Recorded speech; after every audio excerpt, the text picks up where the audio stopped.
Okay, I'm having a chat with American composer Martin Hebel. We're going to talk about his 2016 Ablaze Records release, and all of this information to get at the CD and purchase and so on will be up on his page at performingartsreview.net. We're going to talk about this. It's a 2016 Ablaze Records release, as I said, Symphony Number 3 in E minor, concert in 3 acts. And I saw that. I saw that. Of course, that's what grabbed me. That's what grabbed my attention. It's like, what? What are you talking about? So it's a very interesting concept and idea of how to, well, you'll explain, but how to organize an experience that is called a symphony, a big, wonderful, multi-movement beast. Let's see, help. Let me give you a couple of awards. This is a 2019 winner of the American Prize in Orchestral Composition, second place.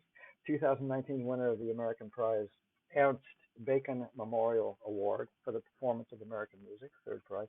And in 2015, national finalist for the Morton Gould Young Composer Awards. Now, is that all about the Symphony Number 3? Or just you? All three of those were just the symphony. Okay, got it. Okay, good. So this has what do you call it? This has legs. This symphony has legs. Apparently, people seem to like it. I mean, or at least the people that are judges and that count. Here's how it's kind of organized for everybody that's thinking symphony, 3 acts. Okay, 3 movements. What are you talking about? Okay, here it is. Act 1 is essentially 2 movements.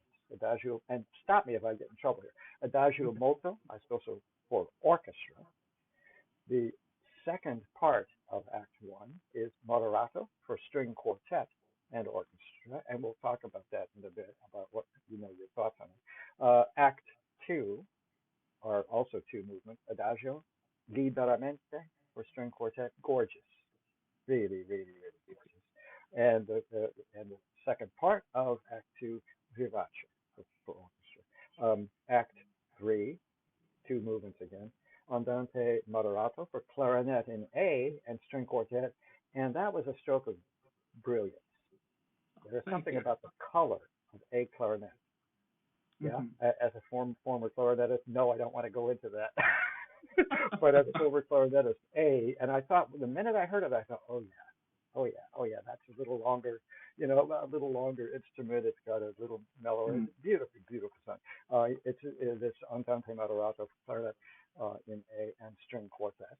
And then the last movement of Act 3 is poco più mosso, più agitato, allegro maestoso. It sounds like I know Italian for orchestra. It's just a wonderful. I've made notes, and we're going to talk about that. So I'm going to give. Oh, have I introduced the composer properly? I don't think so. Hang on. Let's have a look at who you are. We sort of covered this, I think. Maybe not. Catch me or not. But you started composing in high school, and that's kind of a hoot. I think most of us in the profession, that's kind of where we really got the bug, either in playing an instrument or conducting or composing. And that what was that like? Just briefly, just let's just touch on it. What happened? Did an angel come down from above and say, you? I actually I was quite a late starter on the performance side of things too. So I began. I've owned a trumpet since 4th grade, but I could make a sound on it, but I didn't learn how to read music really until I made it to high school. I learned music to actually impress a girl. That's the only way to impress somebody. Otherwise, it's a big fat bore. Learning an instrument. Yeah. Go ahead. But then music really took me, and I got the music notation software that's called Sibelius right at the very end of high school, and started toying around with it. So by the time I started my undergrad degrees, I began just toying with it as I learned things, and I wrote what eventually became my first string quartet, my first piece, which I showed to my theory teacher, and he said, "Oh, this doesn't suck. Let's introduce you to Kenneth Fuchs down the hall." And from there, that actually led to this symphony project eventually. Yeah, that's a quote you could use, your publicity. Oh, Professor so-and-so said, "Oh, listen, finally we got one that doesn't suck." Come on down. If I Yeah, understood that correctly. In others, what a compliment. Yeah. Uh, okay, so resounding there you endorsement. go. And you have now, I think I mentioned somewhere that your DNA in composition from University of Cincinnati College Conservatory of Music. Wonderful Conservatory of Music. You got that degree in 2021, and you are on the visiting faculty, Music Theory, Miami University in Oxford, Ohio. Am I okay? Have we covered it?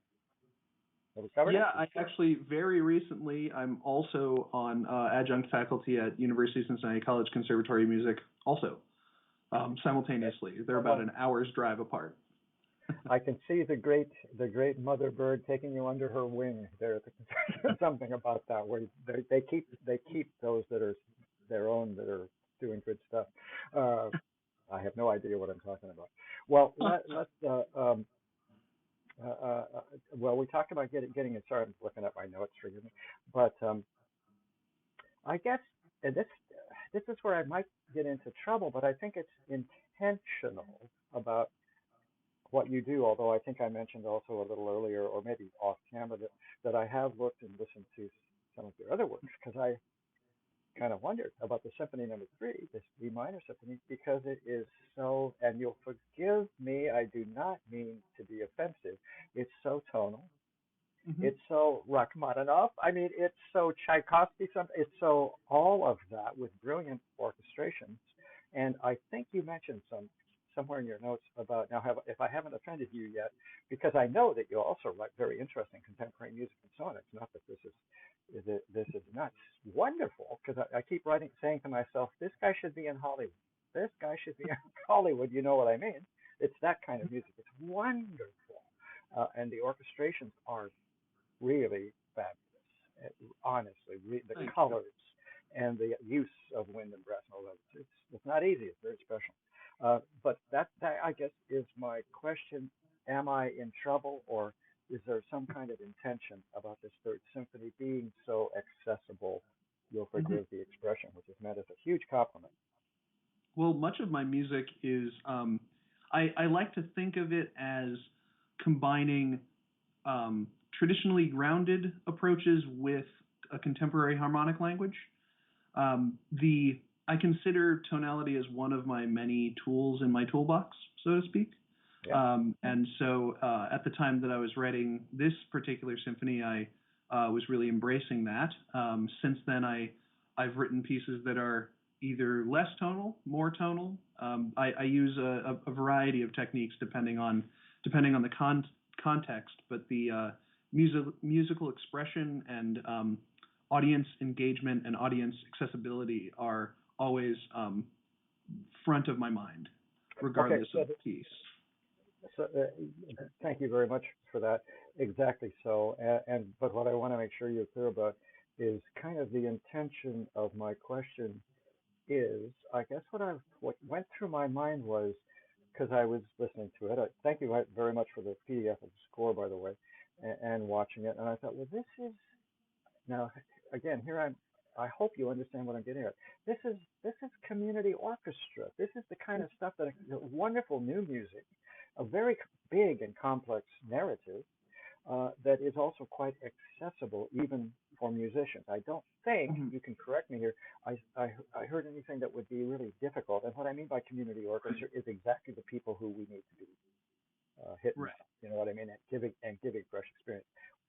Is that just my fantasy, or did that cross your mind at all when you were putting this Oh, together? certainly. I mean, the practical ramifications of any of my choices are usually something I do think about.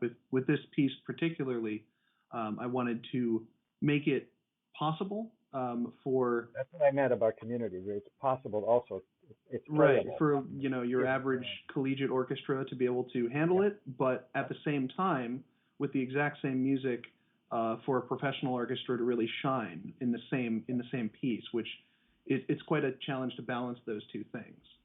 Yes, which, by the way, we haven't mentioned already, Brno, it's a little tough to pronounce, Philharmonic in the Czech Republic, plays gorgeously. Beautiful, Yes. beautiful performance of this Symphony Number Three. And again, Martin, the idea is I mentioned probably ad nauseum the idea of what a beautiful orchestrator you are, and that is just no easy feat. It just comes as a gift, I think, because what I heard was the gift. I don't know how else Yeah. to do it. So I guess congratulations on that craft of making color and transparency. I think I wrote somewhere just this big orchestral architecture that is nevertheless also quite transparent. And we'll talk about the symphony and its movements here in a minute. Let's see. Is there a symphony number one? I think I mentioned the number two. There is a one and two, though those were, I would term them learning symphonies, shall we say? Okay, fair enough. Yeah. A couple under your belt before you go play with the pros. Yeah. Okay. Gotcha. And okay, so number three is significant in that sense of the direction that you were heading as a Right, it was composer. a big milestone at the time. Yeah. And speaking to a professional musician. Um, and I see here, well, I just don't want people to have the wrong impression. It's fun. It's tuneful. It's a wonderful symphony. But I guess at this point, I'd like to maybe let me see if I've got any more questions for you before. Um, by the way, I listened to Radiant Pillars, the solo piano. That's a beauty. Wow. Thanks. Uh, Rust and Bone for electronics and string quartet. See what I mean? I thought I'd better have a dig and see what else, what else is in your toolkit, as you said. And Tides Within for wind ensemble. I mentioned this off camera. Uh, Beautifully composed, very no nonsense. Very in terms of searching out unique color and all the rest in a wind orchestra environment. And I've had years in Seattle with a wind orchestra, so I really appreciated hearing it. So I don't know. What do you say? Any pre? Why don't we do a little bit of preamble? I think you've kind of touched on it, but so something at some point you decided, okay, it's time. I've done it. I've done a couple with the test works. When about was that? 2015 or something? What? When you decided to really have a look at that script that's been on over several years going on? Sorry. Yeah, I the third symphony I composed from, let's see, I would have started it in 2014 through 2015. The just finishing up the orchestral parts took a few months. I think it was a combined 5,500 pages. So that's why I'm a conductor and you're a composer. I don't know how you can do it without going out of your mind. Anyway, go ahead. Well, I learned a lot in doing it too, which has served me well since then, indeed. But yes, I have many, works of varying stripes, but the symphony was a big landmark for me. And in getting ready for it, when I first began composing as in earnest as a college freshman. I started by really delving into one section of the orchestra at a time. I knew that the orchestra always spoke to me the most, but I knew I needed to kind of cut my teeth on something a little smaller before I was able to tackle the orchestra in full. So I started with a few string quartets to really understand the strings as the foundation of the orchestra, and then a brass quintet, a woodwind quintet, and pretty soon I had my first recital. And then over the summer, one summer, decided I would surprise my mentor by composing a first symphony. And then a first symphony became eventually a second symphony a few years later. And by the time 2014 rolled around, symphony number 3 was on paper, and it was about, I'd say, 2/3 of the way finished before I started connecting with the Brno Philharmonic to discuss recording it, and that whole project, the actual recording project, was born. And how did you come up with this formula, this Act 1, 2, and 3, basically six movement symphony? That was it was an idea that came about due to two experiences that really started in summer of 2011. At the time, I was still working on my second symphony, but I went and during that summer between school semesters, I first, in the early summer, I had the opportunity as a birthday present to go see a performance in San Francisco of Wagner's entire Ring Cycle, uh, which That makes perfect when I sense to me. was Go there, ahead. I was the only one in the audience that was not gray-haired, so that was fun. And the what it really imparted to me was that with I always aspired to write music of, or at least I was particularly interested in writing music of large scale and scope. Um, and so Wagner's Ring Cycle being one of the larger scale and scope pieces in the repertoire. Um, and that made me think about different ways that one can approach writing music of that scale in a way that is still accessible and enjoyable to today's audiences as opposed to the audiences of the Romantic era. Um, where we have our phones and our screens and our attention spans are shrinking on average at least. Um, so that Thank you for experience depressing led me. me. Thank you for depressing the hell out of me. Go ahead. But it's true. Well, that Can experience led me to consider ways to build those structures in a way that can still connect with today's audiences. So by dividing the piece not just into movements but into acts, um, the the goal was that each act was a little bit shorter than the previous one, and so by the time you finish listening through one act, in a live scenario, not on the CD, of course, but there would be a brief intermission between each act, or at least that is suggested. Um, and in doing so, that would allow today's audiences to kind of go with it rather than a Ring Cycle length type thing. The whole piece is I remember. 61 minutes, so. Let me jump in because Huh? I must look like I'm sitting here smirking, but when the minute you mentioned having this epiphany, if you will, of Wagner Ring Cycle, of course I reviewed it for like 4 years in a row in Seattle. First the German version and then the English version. So I have been there and back about 800 times, and I love it. You know Oh what I yeah. mean? It's like addictive, uh, despite my sore derriere. But what made me also chuckle a little bit is my first words on the Act One Adagio molto maestoso for orchestra. Quote me, positively Mahlerian, which is, if you will, the same as Wagnerian, if you expansive narrative, full of imagination. And then I say this guy should be composing for Hollywood because this is like the Flying Dutchman kind of, not in this particular movement, but your orchestrations, as I've said repeatedly, are just so glorious. And so I'm really glad you saved me on that one. By if I understand you correctly, the Ring Cycle kind of got you going on that idea of big, Yeah, expansive. actually, since I came across the Ring Cycle in preparation for that 2011 summer experience, um, I'd say basically since then my two biggest uh, inspirations really have been Mahler and Shostakovich. Um, but and then other inspirations change piece to piece, but those are the two I always tend to come back to. Okay, so we've just established something about huge orchestral tapestry, and yet this is kind of what I'm asking about how you made this decision about incorporating chamber music, a string quartet or clarinet and Mm-hmm. string quartet in here. What was that about in your head, and why? That Well, makes sense. I had the idea. The way I approach orchestration is to consider the orchestra or whichever ensemble I'm writing for as, especially with orchestra, as a single entity that has many colors. And within it, of course, you have everything from a solo instrument to any combination thereof, all the way up to the full 2D ensemble.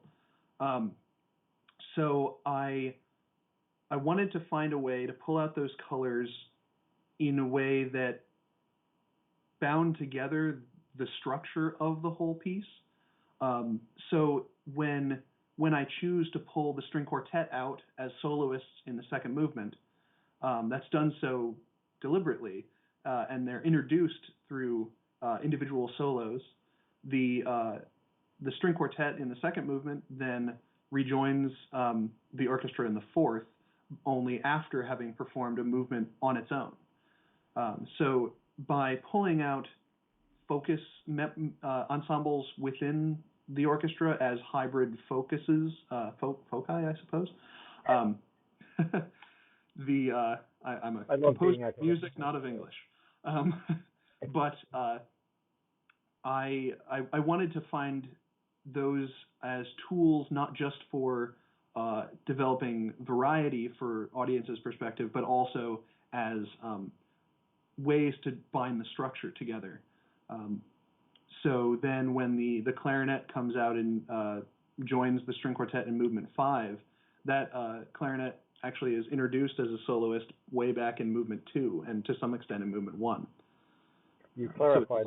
Let me just jump in for a second. Mm-hmm. You actually answered a question that was coming up about just the structure, how you musically structured things in terms of themes and motives that return. I spent the day with it today, which is still not enough time. You know what I mean? You have to listen to this a couple times. So I was wondering, because I guess my ear had not quite heard, although you repeat, you have theme motives that you use constantly, continually throughout the symphony. So thanks for that. That gave me a good idea of how you consciously create a kind of narrative structure. And it is narrative, yeah, whatever that means. You know, it's hard to, you don't have a story, you know, per se. But. Right. This piece, I conceive of pretty much all of my work on kind of a continuum, which I suppose I also perceive all other work I come across, not just my own. There's the centuries-old programmatic versus abstract kind of absolute music debate, and my music moves along that continuum depending on the piece. But I tend to think of much of my music in a term, I don't know whether I coined it, but evocative representation is what I use to describe it, where it's not totally programmatic. There isn't technically a storyline per se, but nor is it's far from purely abstract also. There's many of my works, especially since this symphony, have been, they've had an extra musical impetus or inspiration of some kind. This symphony was I suppose, a gift to myself of allowing myself the opportunity to really delve into the scale and scope of orchestra purely for that joy. So I'm not sure if that fully answers your question. Yeah, I'm trying to figure out where to start to dig in here a little bit. It's so this balancing of chamber music and large orchestra. I kind of want to get back to that a little bit. Sure. Is deliberate, but and we you were mentioning about something that was wonderful combination of two words, something representational, something of that. It sounded great. Oh, evocative representation, yeah. And that's exactly right, if I understand what you just said. Thanks. I'm now back on track. Something about, to me, it was everything here is narrative. Mm-hmm. The melodies and tunes and the repeating figures and the fragments and you know all of that craft of composing a symphony are all there. So it is very narrative, but I couldn't put my finger on what it was narrating to me. Does that make any sense? Does that match with your idea? We kind of jumped a couple. I want to go back sure. to that first act, the Moderato string quartet and orchestra. This is kind of, I keep using kind of references to romantic works. Peer Gynt. It's a little bit puckish. This piece is. I'm just looking at my notes here. I may change my mind later. But did I hear accordion? No. Although because I remember looking at the score. I was looking at the score earlier, so I didn't see it there, but I swear I heard something kind of keyboardy accordion, you know, woof thing. Okay, my hallucination, I guess. I've found a particular joy in finding combinations, some of them uncommon, of different instruments to create completely different sounds that expands the whole palette of the orchestra and in ways that I find really exciting. So, so I'm out of you might have been coming across a combination of things to create something new. Well, you were very discreet. Thank you very much for saving me on that one. But yeah, I thought, oh, come on. I didn't have time to go back and have a look at the orchestration, but I knew it couldn't be there. But in a way, you answered my seemingly idiot question. Thanks. Um, let's see. Again, I'm in the second movement of the symphony, which is still Act One, the end of Act One. Just my kind of note. The chamber music quartet again, lovely. Just toward the end of the piece. Um, was there a little fugato or something in there? Does that quartet do it? There, not necessarily though. There were plenty of how to put it. I had been listening at the time. I think when I was just starting this movement to Saint-Saëns a bit. So I was going for a rather raucous concerto grosso approach. And it's something that will keep the string quartet members on their toes. In this particular case, in this piece, I intended the solo parts of the string quartet and the clarinet to be performed by the principal players, so that an orchestra might not have to team up with an extra ensemble, so that they really do emerge from the orchestra and back again, rather than having a whole string quartet be hired to join an orchestra separately. Sure. Yeah. Mm-hmm. Very intelligent, by the way, and one does that. So did Mozart. You know what I mean? Allowing for all possibilities in all village sizes. But it did occur to me. Oh, I hope I'm not going to get in trouble again here. But you have said to us all, Act One, Act Two, Act Three, and it occurred to me. Although I do want to talk about the Adagio, Liberamente, so beautiful, and that would be the third movement of the symphony, the beginning of Act Two. Is there, all right, catchword, is there a denouement? Is there something before the end that kind of if it's a play, the guy gets murdered at the end of Act Two or something, and then things go downhill from there.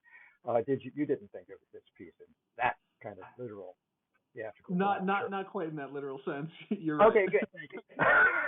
Well, I couldn't help but ask because you set yourself up with these three acts. Yeah. Okay. Right. Let's talk about the Adagio. This Liberamente. I hope I'm pronouncing it properly. Here are just my notes. It's really a lovely tune. It's all very tonal, and again, in terms of accessibility to an audience, you just can't miss on this movement. Let's see. What do you have to say about it? Well, that movement in particular, I wanted it to be still based on parts and pieces, themes, motives from earlier to bind the whole work together. But each of these movements was also intended to be able to stand on their own if necessary. And some of them have been programmed individually as opposed to the whole piece, which was deliberate. I think the Adagio would be a perfect candidate for that, wouldn't it? It really does. Yeah, there's actually a string orchestra version of this movement that the third movement that was performed by a community orchestra in which I was volunteering also, way back when it was brand new. Yeah, and again, that's kind of what I meant earlier in our conversation. It's you are giving good accessible repertoire to community orchestras who are not amateurs. You know what I mean? They cover the whole gamut of local professors and adults that have been playing all their lives and things like that.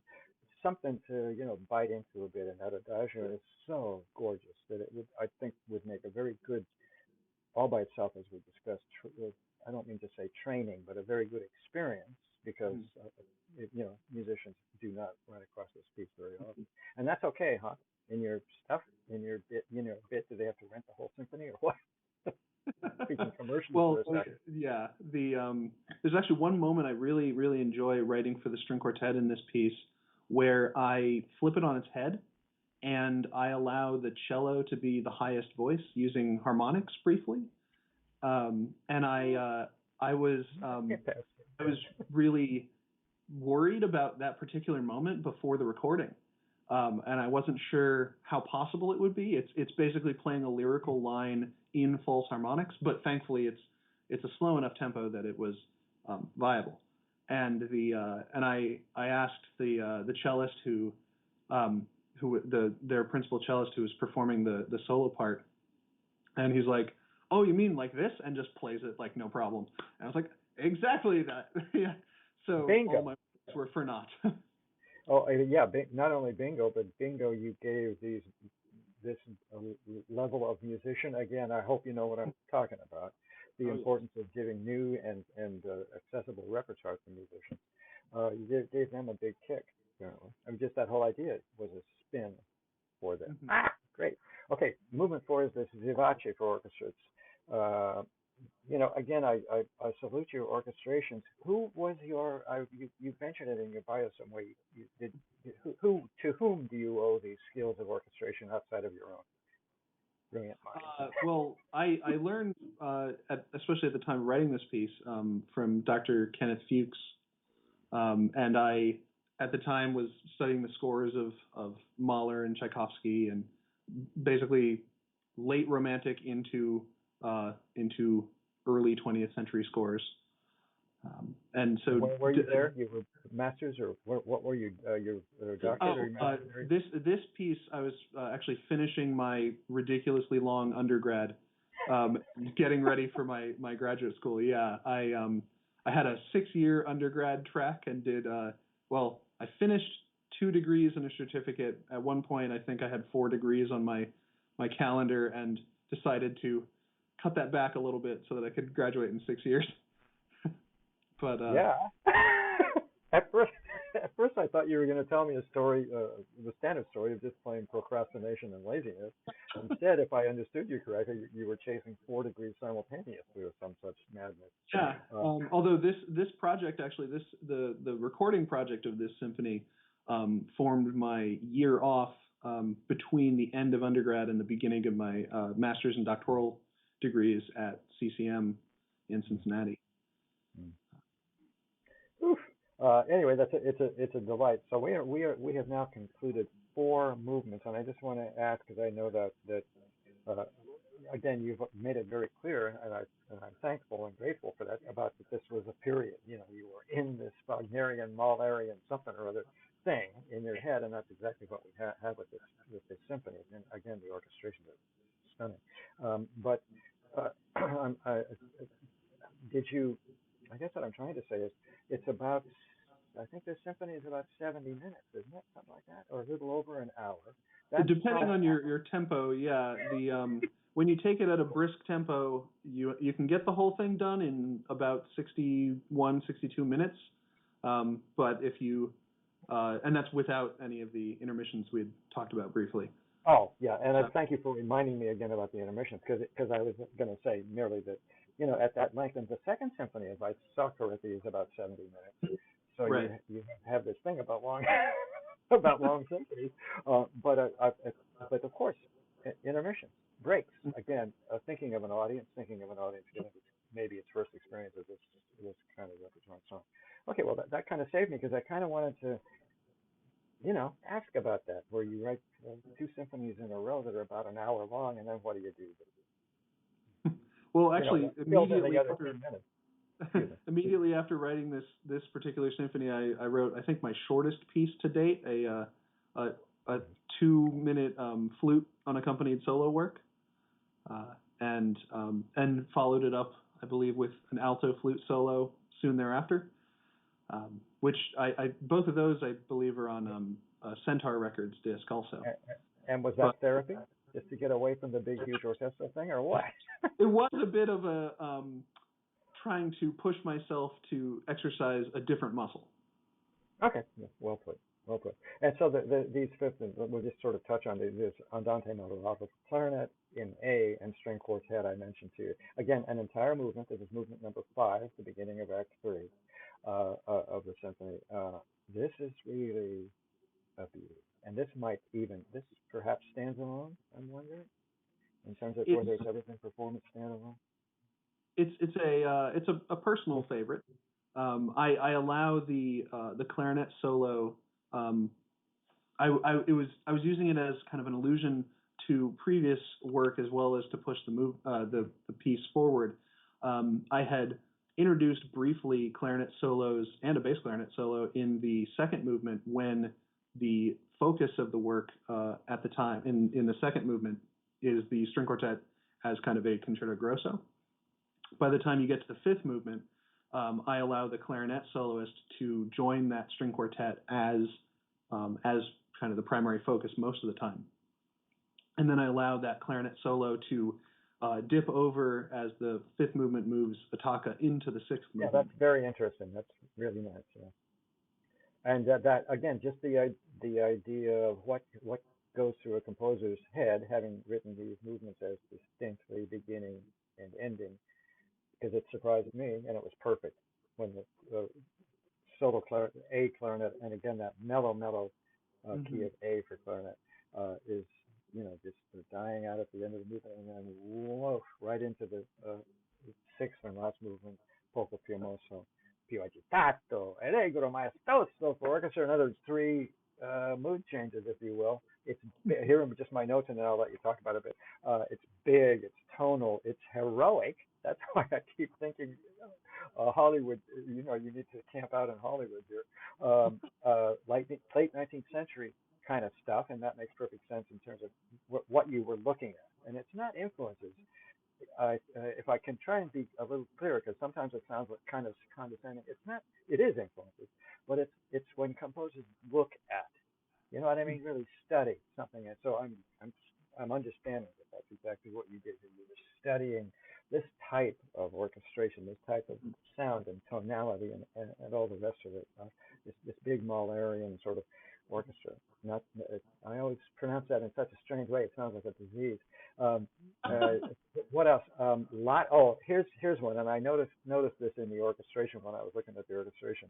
You're a trumpet player. Yes. Don't you have 5 trumpets in this thing? I have, yes.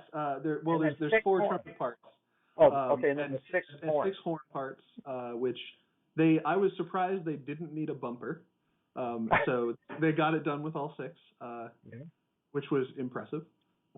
But yes, I especially you indulge.